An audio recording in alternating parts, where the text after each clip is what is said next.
Shkodra përgatitet të pres turneun në 22 sipas radhës memorial vllaznia e boksit, pra duke ndëruar boksierët shkodranës të cilët sot nuk jetojnë.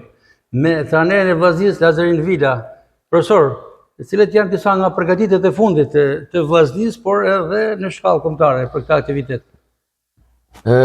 Ekipi vllaznisë ka kohë që është në stërvitje intensive me 2 seanca.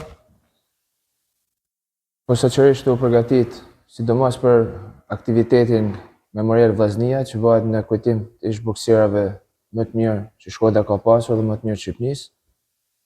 Duke pas parasysh që ky aktivitet është i hedhur i pasqyruar edhe në kalendarin evropian të boksit, këtë vit ka pas një interes, po tham të mirë edhe nga shtetet tjera, cilët kanë konfirmuar Malezi, Kosovë, Itali, Poloni.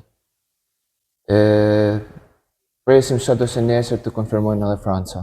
Besoj që ka më bërë një aktivitet shumë i mirë, shumë i fortë, shumë i bukur. Një mundësi e mirë edhe për ekipin e vllaznisë, për boksierët shkodranë, por edhe ato shqiptarë në tërësi për të treguar vlerat e tyre. Si po ecin përgatitjet? Përgatitjet që janë mirë, sportistët janë stërvitje me 2 herë në ditë. 6 ditë të javës. Është pothuajse periudha e fundit, më tepër jena aty pa për me rujt peshën e sportistave, sepse intensiteti i madh është marrë nga sportistat.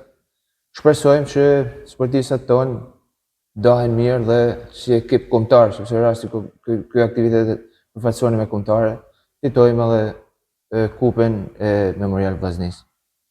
Nga ekipi vllaznisë duket që me spikatori do të jetë Senat Drini, i cili po ecën mjaft mirë në karrierën e tij sportive.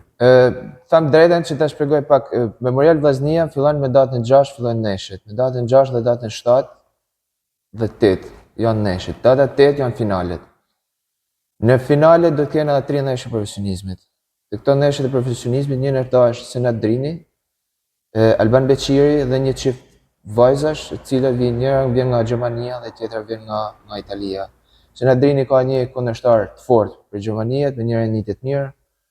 Besoj që do t'ja dalin, shpresoj me knockout, por nesër është e hapur, shohim se si mund të shkojnë. Pra, për të informuar më mirë ato që po na ndjekin, sidomos dashamirësit e boksit, do të jenë 3 ditë ndeshje në Shkodër, dita e parë dhe 2 do të jetë boks amator? Boks amator. Dita e tretë janë finalet po të boksit amator. Masi të kryen finalet e boksit amator janë dhe 3 neshjet e profesionizmit. Organizues të këtij aktiviteti duket se është si që të një presidenti i vllaznisë në bokset mund të ndohë me kompaninë e tij, por me mbështetjen e Bashkisë Shkodër dhe Klubi Vllaznia. Patjetër, shtetja kryesore memorial vllaznisë është Bashkia Shkodër. Gjithashtu në ndihmë edhe nga promotori që të njihet Mondo, i cili ka arrit të realizojë 3 neshjet e profesionizmit. Me që është momentin do një ftesë për tifozërinë shkodrane që tjetër pranishme, do tjetë me bileta apo hyrja fare? Jo, hyrja është e lirë, i bëj thirrje gjithë tifozëve, dashamirësve të boksit, që të vinë, të mbështesin djemtë tonë dhe të shohin neshjet bukura, të kalojmë dhe një fundjavë bukur në Pallatin e Sportit. Suksese, profesor. Faleminderit.